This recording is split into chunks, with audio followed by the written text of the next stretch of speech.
Magandang tanghali, Pilipinas. Itong nakalipas na Sabado ay binalita po natin ang mga pangyayari sa ika-34th IATF meeting at ang mga sumusunod ay napagkasunduan. Una-una, nagkaroon po ng approval yung rekomendasyon ng ating Department of Education, Culture and Sports doon sa tinatawag na Basic Education Learning Continuity Plan. Ang pagbubukas po ng klase ay Agosto 24, 2020 at matatapos po ang klase ng 30 April 2021. Wala pong face-to-face classes until 24 of August. Pangalawa po, sabi rin, nagkaroon tayo ng approval na magkakaroon po tayo ng mga various learning delivery options kasama po ang mga face-to-face, blending learnings, distance learnings, homeschooling, and other modes of delivery. Kinakansela rin po ang ating mga extracurricular activities kung saan mayroong malaking pagtitipon tulad ng school sports, campus journalism, job fairs at iba pa. Pangalawa, sinuportahan ng IATF ang rekomendasyon ng National Greening Program at National Forest Protection Program ng DNR. Maging bahagi ito ng Balik Probinsya, Bagong Pag-asa program na linilikha ng livelihood opportunities sa probinsya. Ang isang pamilya ay magtatanim ng 5 hanggang 10 hektarya. Magtatanim sa 5 hanggang 10 hektarya. Pangalawa, inemendahan po ang Item O, Paragraph 4, Section 2 ng Omnibus Guidelines on the Implementation of Community Quarantine in the Philippines na nagsasabi po na po pwede na pong magtuloy ang mga proyektong infrastruktura sa lugar ng mga enhanced community quarantine. Ang mga kasama po dito ay yung essential public or private construction ay pinapayagan na po kasama na ang priority public infrastructure projects alinsunod sa guidelines ng DPWH. Pang-apat, inimendahan din po ang paragraph B, section 3 ng Omnibus Guidelines on the implementation of community quarantine in the Philippines provided for permitted establishments under general community quarantine. Ang sinasabi naman dito ay pinapayagan na ang lahat ng public at private construction projects, ngunit dapat mahigpit na sumunod sa construction safety guidelines sa panahon ng COVID-19 pandemic. Panglima, inadapt din po ng IATF ang Screening and Validation Committee ang mga sumusunod na mga rekomendasyon. Ang pananatiling ng ABRA bilang low-risk area at mapapasailalim po sa General Community Quarantine.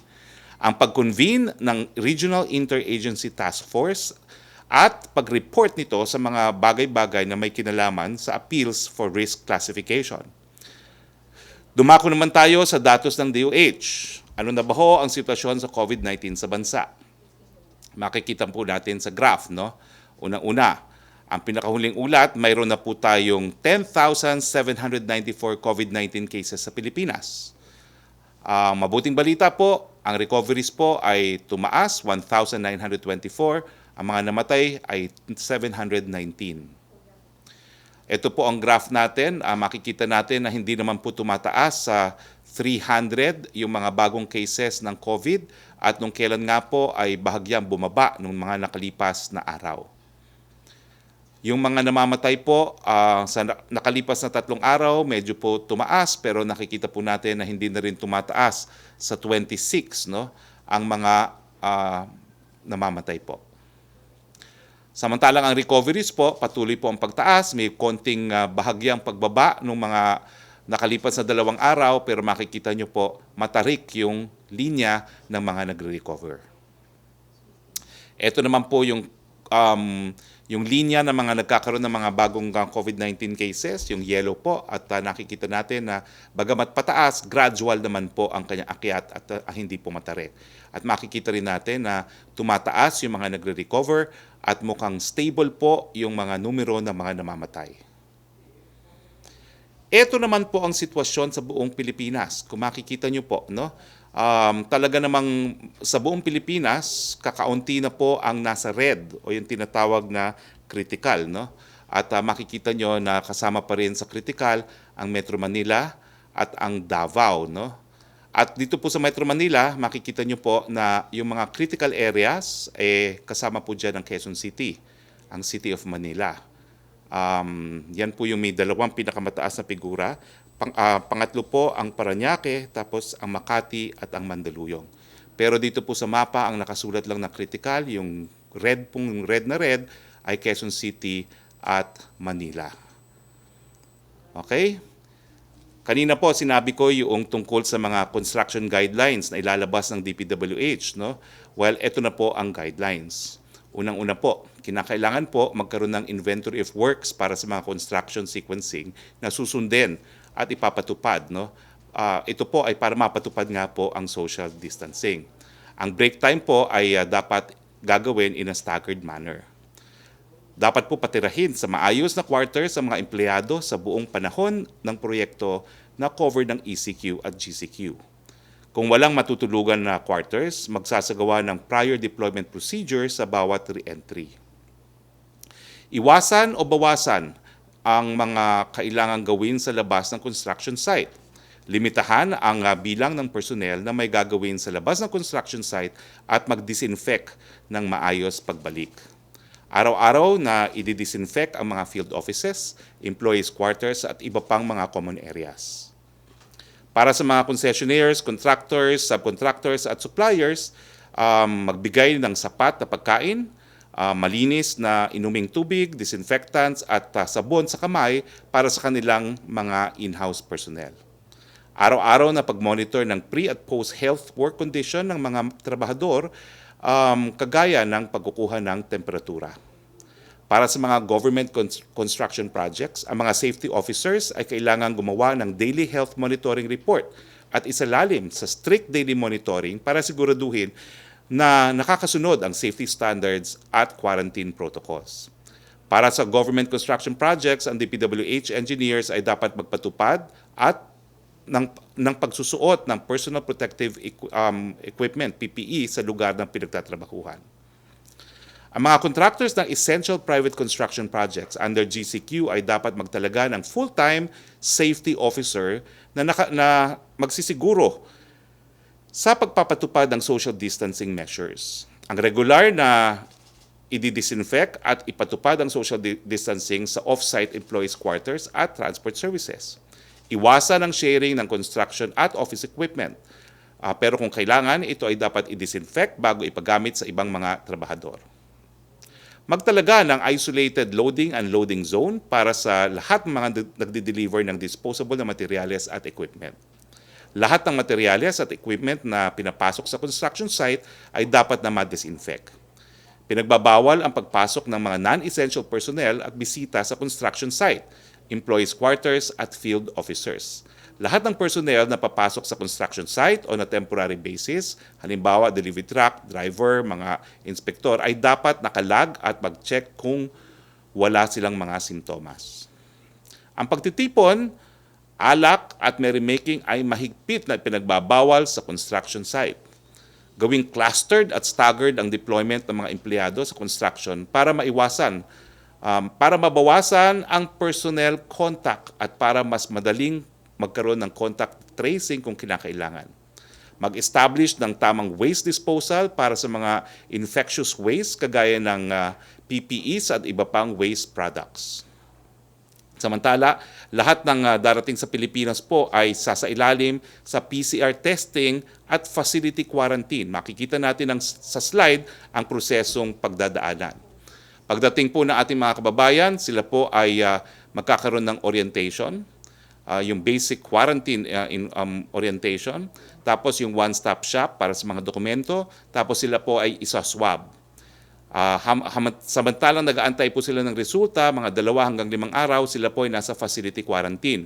Kung kayo po ay isang OFW, yan po ay libre, babayaran ng OWA. Kung kayo po ay hindi OFW, kayo po ang magbabayad ng quarantine facility. Pagkalabas po ng resulta at ikaw ay positive, diretso po sa ospital o di naman kaya sa Wihilas One Center. Kung ikaw naman po ay negative, ikaw po ay pauuwiin na at ang iyong transportation ay aayusin ng DOTR or ng LGU. Sa ibang mga bagay naman po ay nagpapasalamat po tayo, no? Dahil sa isang survey po ng prestihiyosong Toluna Group, lumalabas po na ang mga kababayan po natin ay satisfied sa performance po ng ating gobyerno sa pagharap sa COVID-19. Sa katunayan po, nasa top 6 po ang Pilipinas. Makikita niyo po ito sa chart natin, no? Number 6 po tayo, no? At halos lahat po ng nasa top 6 ay mga bansa po na narito po sa Asia. Isinagawa ang isang, ito nga po yung, ang nagawa po ng research nito ay isang ahensya sa Singapore at naunahan nating ang mga mayamang bansa tulad ng Australia, Germany, USA, UK, Italy, France at Japan. Sinukat ang opinyon ng mga mamamayan base sa 4 na indicators, no? Yung national, political leadership, corporate leadership, community, and media. Kinukuha ko rin ang pagkakataon nito upang magpasalamat sa ating mga kaibigan na tumutulong sa lahat sa ating laban kontra sa COVID-19. We would like to thank the Temasek Foundation in Singapore for donating oxygen concentrators to be deployed in 15 government hospitals nationwide. Maraming salamat po. Nagpapasalamat din po tayo sa Philippine Stock Exchange sa kanilang donasyon na 4,000 bag ng bigas. Ang isang bag po ay katumbas ng 10 kilo. Ito ay ipapamahagi po sa iba't ibang komunidad sa Metro Manila. At syempre maraming salamat din po sa Virata family sa 8,000 pieces of face mask at 2,000 gloves na kanilang dinonate. Ngayon, pakinggan natin ang tanong mula sa ating miyembro ng Malacañang Press Corps, si Maricel Halili ng TV5.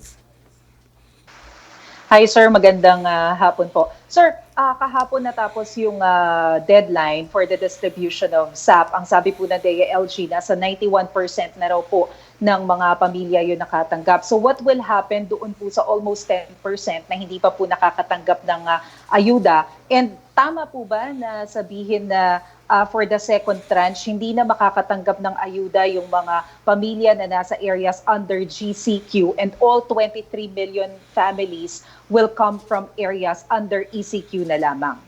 Well, sa unang tanong mo, Maricel, no, patuloy pa rin dapat ang pamimigay until bawiin ng pondo ang pondo ng DSWD, no.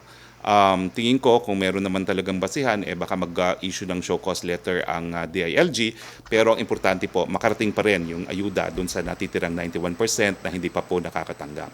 Dun sa pangalawang tanong nyo po, hindi pa po talaga nagkakaroon ng desisyon ng ating presidente tungkol sa bagay nito.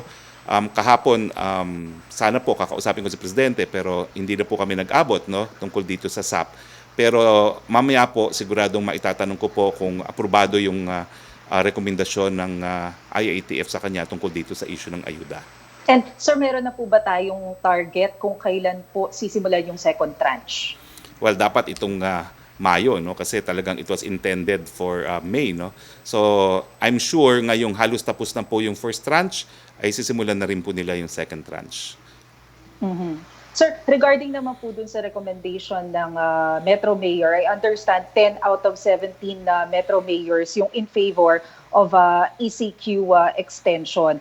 If makapag-decide po yung IATF, halimbawa na in favor of the ECQ extension, can we afford another 15 days of ECQ? Ano po yung magiging consequence nito kung ganun nga po yung patunguhan ng desisyon?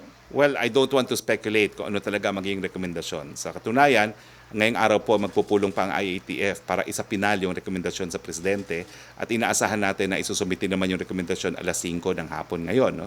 Alauna po yung meeting ng IATF, kaya dapat wag masyadong maraming tanong ngayon, no? Dahil papunta rin po tayo sa IATF meeting. Pero sa tingin ko po, magkakaroon ng linaw yan ngayong araw. Ayaw ko po mag-speculate. The recommendations of the mayors will be considered. Ang sinabi ko po last Saturday, ang buong Metro Manila po ay hindi magiging ECQ, ang buong Metro Manila ay hindi magiging GCQ. Sa ayon po tayo, babase po ang desisyon sa datos ng mga lugar kung saan mataas ang COVID-19, kung gano'ng kabilis kumakalat ang COVID-19 sa mga lugar na yon, at saka yung pagkakaroon ng critical care, no, para dun sa posibleng magkasakit, at i-consider din po natin yung ekonomiya. Now, pagdating naman dun sa ayuda, no, well, kung kinakailangan talaga magbigay ng ayuda sa mga lugar na merong ECQ, hahanap po tayo ng pondo dahil syempre po, kapag sila ay manatili sa ECQ, hindi sila makapaghanap buhay. Last na lang po, sir. Ni-reiterate po ni Bishop Abilio yung kanilang panawagan na buksan na po yung mga Catholic churches under GCQ. Tas naglatag na rin daw po sila ng mga guidelines. Ito po bang mga proposed guidelines, natanggap na po ba ito ng IATF? And what do you think of the proposal of Bishop Abilio? Well, hindi ako sigurado kung natanggap na yung proposal ni Bishop Abilio. Lately, I've been attending at ng mga pagpupulong ng IATF, wala pong na-circulate na proposal si Bishop. No?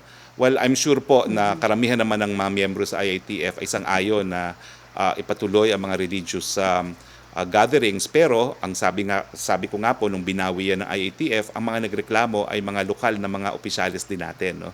So in that sense, pinakikinggan po talaga ang ating mga governors, ang ating mga mayors, at titignan po natin kung anong ang pwedeng gawin. Ang importante po is, supposing na itutuloy nga po ang religious gatherings, how sure are we po na magkakaroon ng social distancing? Kasi may mga lugar po gaya ng South Korea kung saan kumalat nga po yung COVID-19 dahil sa mga religious gatherings.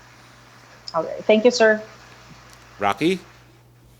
May dalawang tanong, Secretary. Si Bella Cariaso ng Bandera. Nag-trending po yung mga pictures kung saan makikita na dinumog yung mga residente at pamamigay ng SAP sa Barangay Pag-asa, Quezon City, na wala daw po yung sinusulong ng gobyerno na social distancing. Apparently, walang sistema sa isinasagawang distribution. May fears po tuloy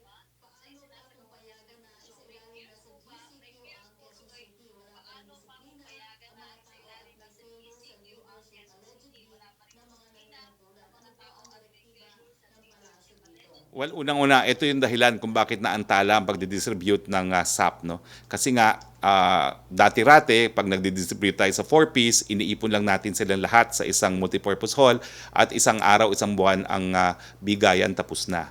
Hindi nga po pwedeng gawin yan ngayon dahil sa social distancing, at nakakalungkot po ng mga report na ito na sa pagbibigay ng ayuda ay baka lalo pang maraming magkakasakit, no, dahil hindi sila nag-social distancing. Ang aking gusto lang bigyan ng diin, kahit ano pa pong mangyari, kung bababa tayo sa GCQ, GCQ pa rin po yan. General Community Quarantine. Hindi pa rin po tapos ang quarantine. Kaya kinakailangan po mag-ingat tayo. Dahil ang ibig sabihin lang ng pagbaba ng ECQ sa GCQ, mayroon pa rin pong banta. Hindi lang ganun katindi, pero kapag binaba po sa GCQ, yan po ay critical pa rin ang ating sitwasyon. Hindi na po tayo po pwedeng bumalik sa normal na bago dumating ang COVID-19 habang walang bakuna, habang walang gamot sa COVID-19. Kung tayo po ay magpipilit na magbubulag-bulagan sa COVID-19, baka ang kapalit po niyan ay ating mga buhay. Yung tanong naman sa Quezon City, I think naman, to be fair to the local government unit, at taga Quezon City naman po ako, at tingin ko naman po ginagawa rin nila ang kanilang kayang gawin. Napakalaki lang talaga ng Quezon City, no? Napakadaming mga constituents, pero tingin ko naman it is under control. At kung hindi naman po, syempre, pararating naman ng DILG, pero wala naman pong ganung desisyon ng DILG na mayroong pagkukulang din ang Quezon City government. Ang second question niya, Secretary, marami daw pong report na anomalya sa pamigay ng SAP sa Quezon City kung saan humihingi umano ang mga barangay officials ng membership, donation, at kung ano nung term na ibinibigay para lang daw po makakuha ng cut sa SAP. Apparently, hindi man lang natakot ang mga officials sa warning ni Pangulong Duterte. Ano po ang magiging hakbang ng pamahalaan since may second tranche na po ng SAP na ipamimigay na pwedeng pagkakitaan ng mga tiwaling officials? Natanong po ni Bella Cariaso. Well, nagkaroon na po ng pag-utos sa CIDG. Sila na po ang tinalaga para tumanggap ng mga reklamon gaya dito. So pumunta po kayo sa CIDG at huhulihin po natin yung mga opisyalis na yan. Kung mayroon pang espasyo doon sa mga ginawa nating mga sentro para sa may sakit at hindi sapat ang kulungan, doon natin sila ikukulong. Kinakailangan ikulong sila ng maturuan ng leksyon na wag pong kanain ang ayuda na nakalaan para sa pinakamahihirap sa ating lupunan. Yes, si Joyce, DZMM. Yes, good afternoon. Yes, Yes, good Joyce. afternoon, Secretary. Yung sa submission po ng IETF ng recommendation kay Pangulong Duterte later, it will be in a meeting po, no? So present ang IETF and meron po bang ibang tatawagin pa si Pangulong Duterte, like for example, health experts sa meeting? Hindi na po, no? Dahil narinig na po ni Presidente yung mga expert opinion ng mga dalubhasa. So mamaya po magpipresenta lang ang IATF ng kanilang rekomendasyon. And we will be expecting the President to give a speech later tonight po, Secretary? Well, I think that has been the practice. No? After the meeting, he will deliver a message to the people, pero hindi ko lang po masigurado when it will actually be aired. Kasi Okay. depende po yan Sir, kung anong oras matapos ang pagpupulong. Sir, follow up doon sa question ni Mase dun sa appeal ni Bishop Pabilio. So sabi niyo hindi pa po natatanggap ng IETF, but is the IETF still open dun sa appeal na payagan na po ang misa given na meron naman silang detailed guidelines on how to control the flow of people na pupunta po sa mga misa? Alam mo, binawi nga ng IATF yung rekomendasyon na i-allow na ang religious meeting sa GCQ areas, no? So, they need not be convinced. Ang tumutol po talaga mga local officials. Kasi ang sabi nila, there is no way we can implement social distancing sa ating mga simbahan at saka sa ating mga other places of worship kasi hindi naman sila po pwede pumasok doon habang sumasamba. So, kinakailangan po talaga magkaroon ng close coordination between the different churches and their local government units. At sila po mismo, they have to present a plan to the local government units na magpapatupad ng quarantine kung paano nila i-implement ang social distancing. Okay. Sir, ang init po ng panahon ngayon, no, and nakakaawa po may mga ibang places po this past few days na nakaranas po ng brownout. Meron po bang panawagan ng palas or directives para maiwasan po yung mga ganito? Especially marami tayong kapabayan na nasa mga bahay dahil po sa ECQ. Well, ako po mismo, 2 beses na tumawag sa opisyalis ng Meralco dahil merong mga nagrereklamo na nawalan sila ng kuryente. No? At tinugunan naman po ating panawagan. No? So, tingin ko po, it's a matter of getting in touch with Meralco dito sa Metro Manila and they will attend to your complaints po. Kung hindi po, tawagan Okay. niyo ako at akong tatawag sa Meralco. Okay po. Secretary, sabi po ni BSP Governor Benjamin Jocno, the Philippines would need the supplemental budget very badly for the economy under this pandemic. Question po, na-finalize na po ba if we will be asking the Congress for a supplemental budget and how much? Wala pa po, Ating, no? hihingin sa kanila. Wala pa po, but this week I expect Secretary Wendell Avisado to come up with the figures, no, kung magkano yung po pwedeng ma-realign sa executive branch pursuant to the Bayanihan We Heal as One Act, no. Pagkatapos po noon, kung alam na natin kung magkano pa yung po pwede nating i-realign, then tsaka natin ma-estimate kung ano pa yung mga pangangailangan natin at kung magkano hihingi ng supplemental budget. Pero sa ngayon po, hindi pa po napag-uusapan ng supplemental budget ng Economic Development Cluster at tsaka ng Development Budget Coordination Committee. Sir, last na lang po from me. Sabi po ni NCRPO Chief Police Major General De Bolsinas na dahil nga po sa init ng panahon, kumbaga walang saysay na yung paggamit ng thermal scanners sa checkpoints kasi halos lahat ng readings nila mainit. Ano po ang balak ng IETF dito? Meron po ba tayong alternative sa paggamit ng thermal scanners? Dahil syempre importante pa rin po ito to detect yung possible cases ng COVID. Well, pag-uusapan po yan sa IATF pero tingin ko ang i-discontinue if at all ay yung thermal scanner sa lugar na maiinit. Siguro pagpasok ng building, hindi naman masyadong mainit kapag may mga buildings, pwede pa rin po ipatupad yan. Pero pag-uusapan po yan sa IATF. Salamat, Secretary. Yusek Roque? Okay, Secretary, yung tanong ni Chris Jose, nasagot niyo na po yung apela sa kay Bishop Pabilio. Yung tanong na lang po ni Francis ng Daily Tribune kung yung daw po sa first tranche ng SAP distribution nag-end na po kahapon. What will happen sa mga LGU daw po na hindi nakapag-comply sa deadline? They will be administratively or criminally charged? At wala daw po bang sasantuhin? At paano naman daw po yung hindi nabigyan sa first tranche na qualified pero inabutan po ng deadline kung sila daw po ay mabibigyan ng ayuda ng 5,000 to 8,000 sa susunod pong itong second tranche? Well, yung pangalawang tanong, siguro pagkatapos ng pagpupulong kay Presidente mamayang hapon, mabibigyan ko na ng kasagutan bukas. No?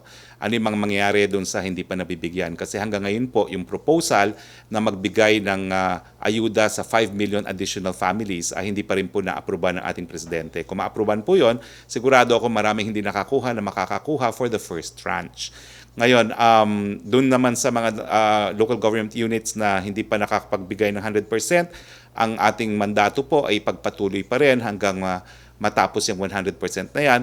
We will cross the bridge po when we get there. Pag ma-distribute na yung 100%, titignan po natin kung ano magiging hakbang na gagawin ng DILG kung meron man.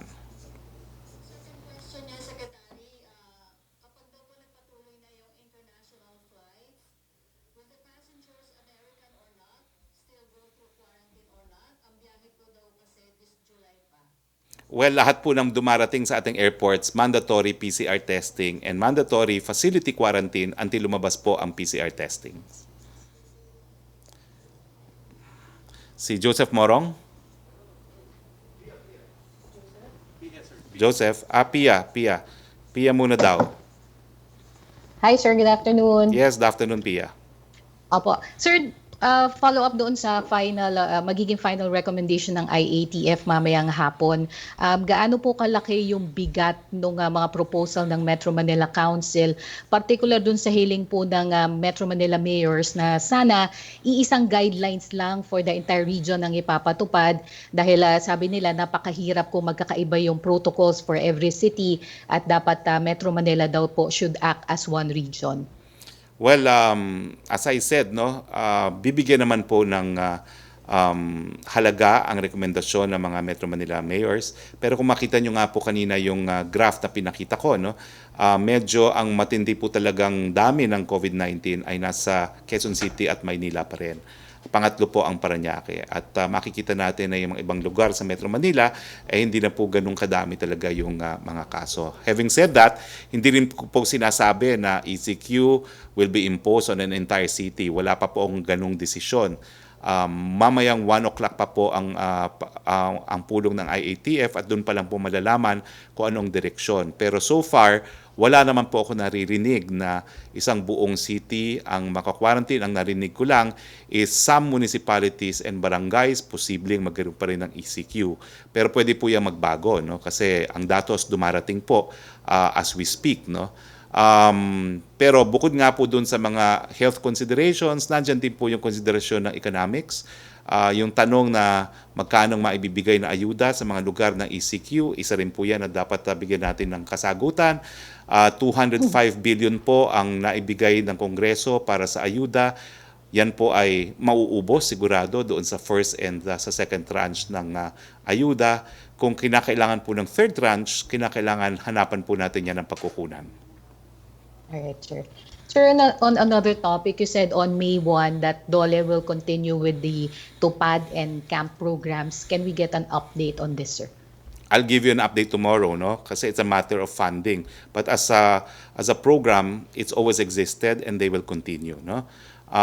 Pero ang alam ko po ay nag-allot ng additional funding, no? Yun po yung ating kabahagi nung package na ibinigay sa ating mga manggagawa. But I can give you an update tomorrow. Opo. Pero yung funding, sir, yung appropriation will come from the Bayanihan to Heal as One Act? Tignan po natin, no? Kasi as I said, April 30 was crucial because that was a deadline for all line agencies to submit kung ano yung mga appropriation items that can be realigned for COVID-19. At ang alam ko this week, they will consolidate these figures and come up with how much they can realign, and the decision will have to be made saan i-realign yung mga pondong yan. Last na lang, sir. Based kasi sa datos ng DOLE, may almost 1 million na nag-apply na hindi pa nakakakuha ng tulong under these programs. Magiging priority po ba sila, or will this aid like SAP be prioritized to ECQ areas pa? Matitira sa ECQ? Well, already po, sinasabihan ko yung mga hindi nakakuha sa mga programa ng DOLE, mag-apply po kayo dun sa subsidized salary program para sa mga small and medium enterprises. Kasi 51 billion din po yun. No? So kung hindi nakakuha sa DOLE, kumuha po kayo doon sa SMEs Fund. Alright. Thank you, sir. Si Roque, Yusek. Okay, Secretary, question from Julie.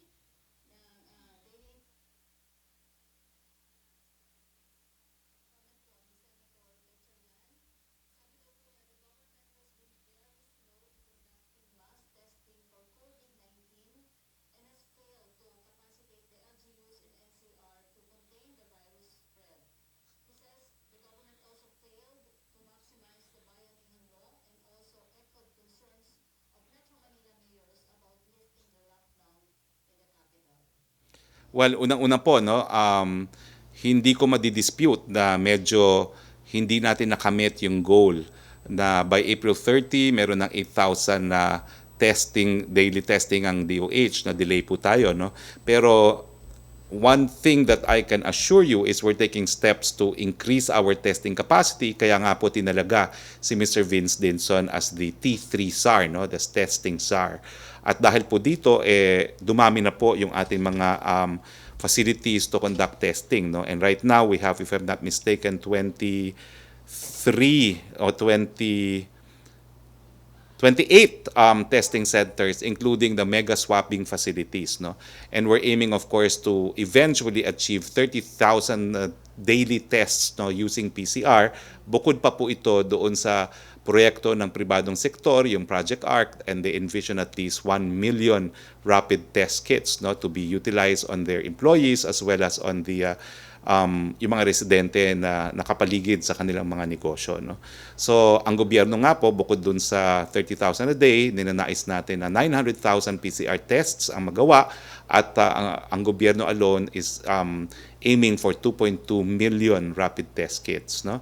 So, combined po, we're hoping that we will eventually upgrade and improve our testing capacity, kasi it is only through testing na malalaman natin kung nasan po ang kalaban.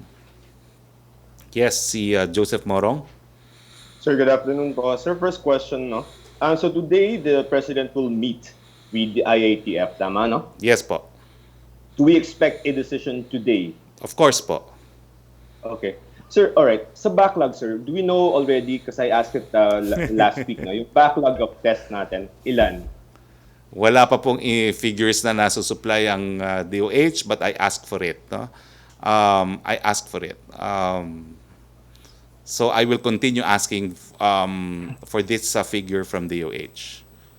Hindi naman tinatago ng DOH yan. Well, hindi naman po, no? But so far they have conducted 150 tests, no? 150,000 tests, no? So hindi ko alam kung ano yung backlog sa 150,000 tests. Kasi iba yung proseso ng swabbing, iba yung proseso ng processing. And these are not unique individuals. These are the tests na ginawa, not individuals, sir. Well, in the sense na binigyan po ng priority yung 20,000 or so OFWs na dumating na sa bansa, no?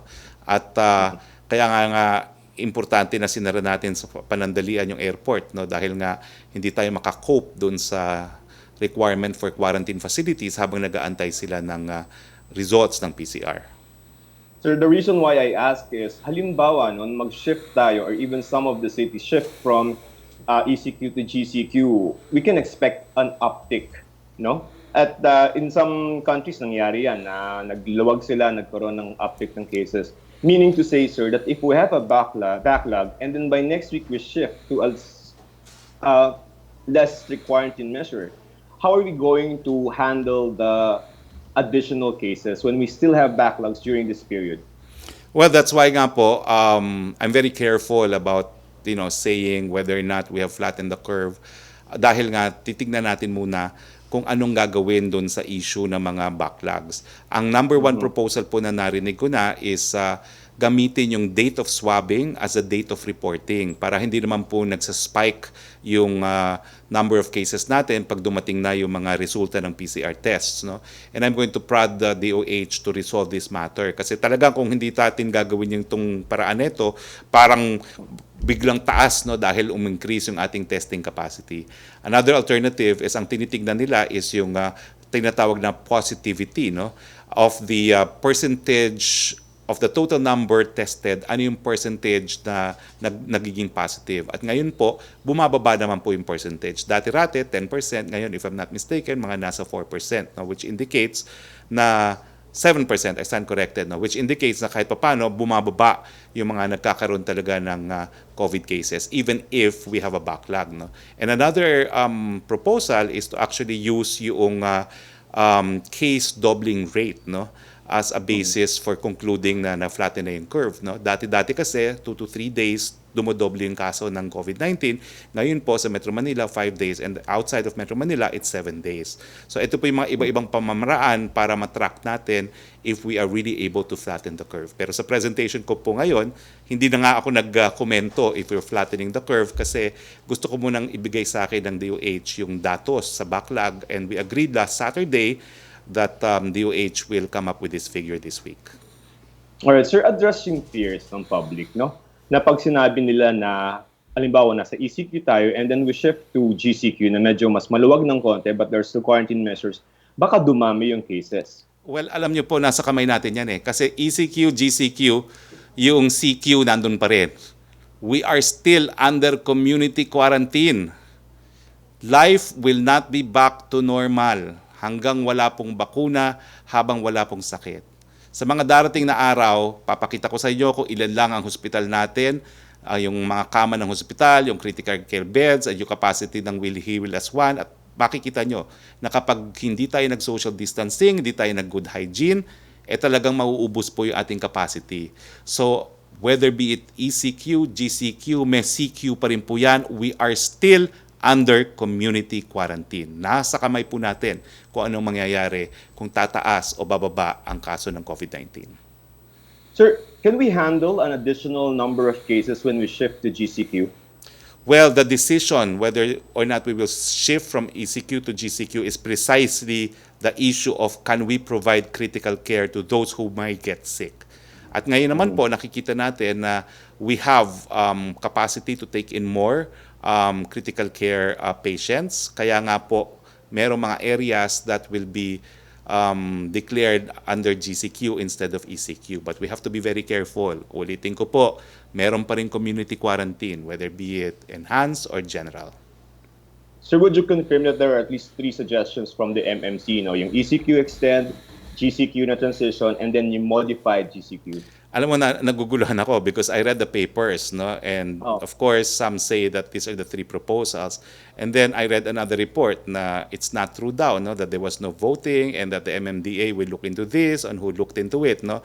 Pero ang sa akin naman po, we will listen to the suggestions of the mayors. After all, they are the primary implementers in their localized areas of the community quarantine. Pero trust naman po the IATF. We have experts, we have epidemiologists, we have statisticians, we're working with academicians. This will be a reasoned decision, a scientific decision, and it is not based on politics or any other consideration. Kung kinakailangan po mas maraming pondo to finance areas under ECQ, we will find the funds. But it will be based on science. Roque? Okay. Ay, sir.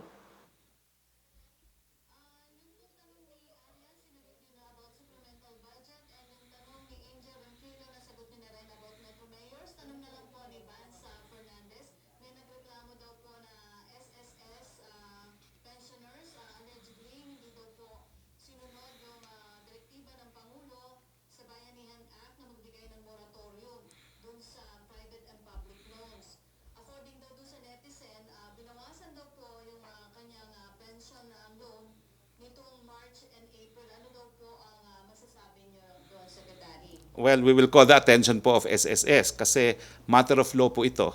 Walang exception dun sa grace period na binigay po ng batas.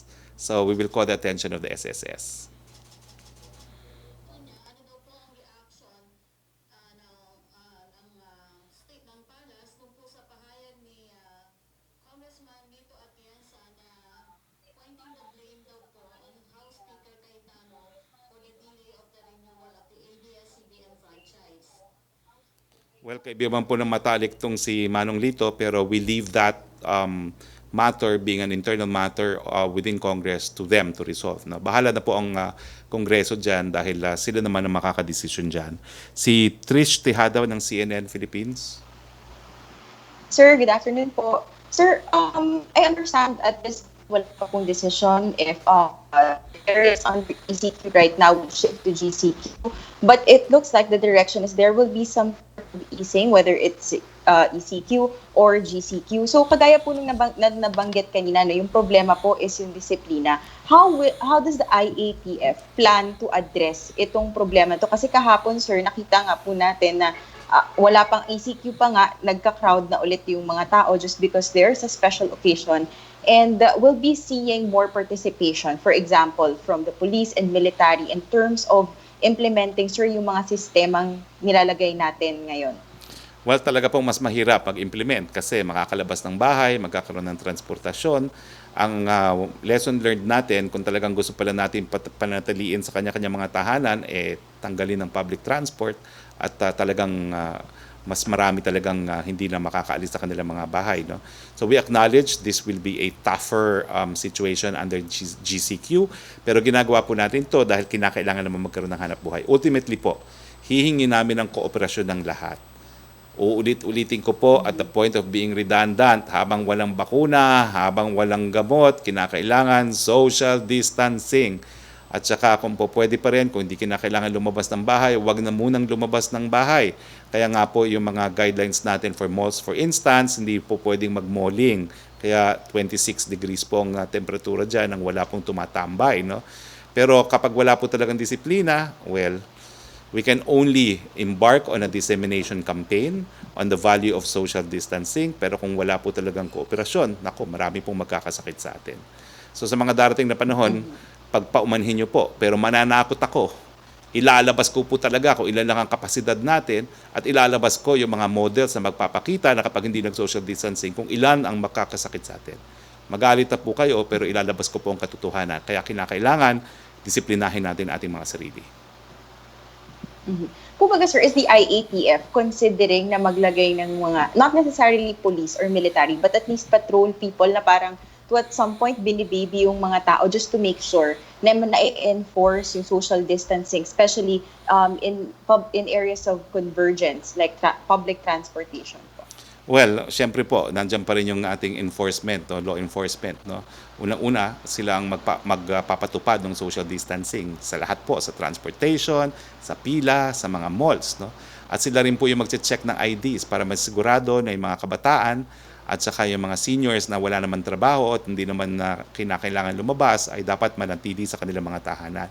Pagpasensyahan po natin dahil ang mga pulis pa rin na magpapatupad dyan.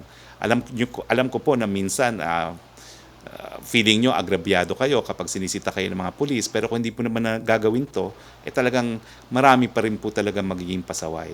So paumanhin po, but we will try to take steps po to protect the lives of more people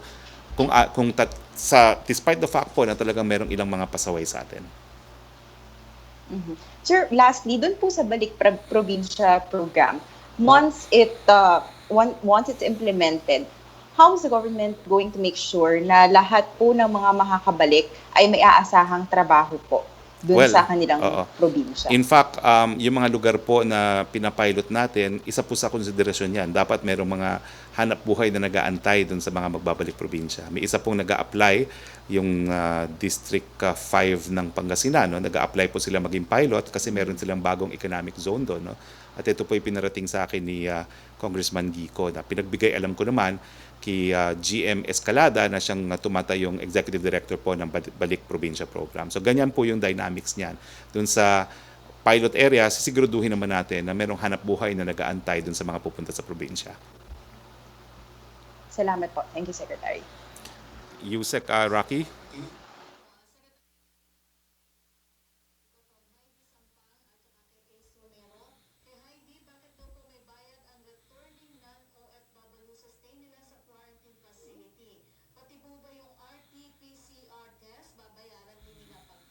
Well, sagot po ng PhilHealth yung testing, yung kanilang accommodation, kung ikaw po ay OFW at meron kang mga dokumento, bayad po yan ng OWA.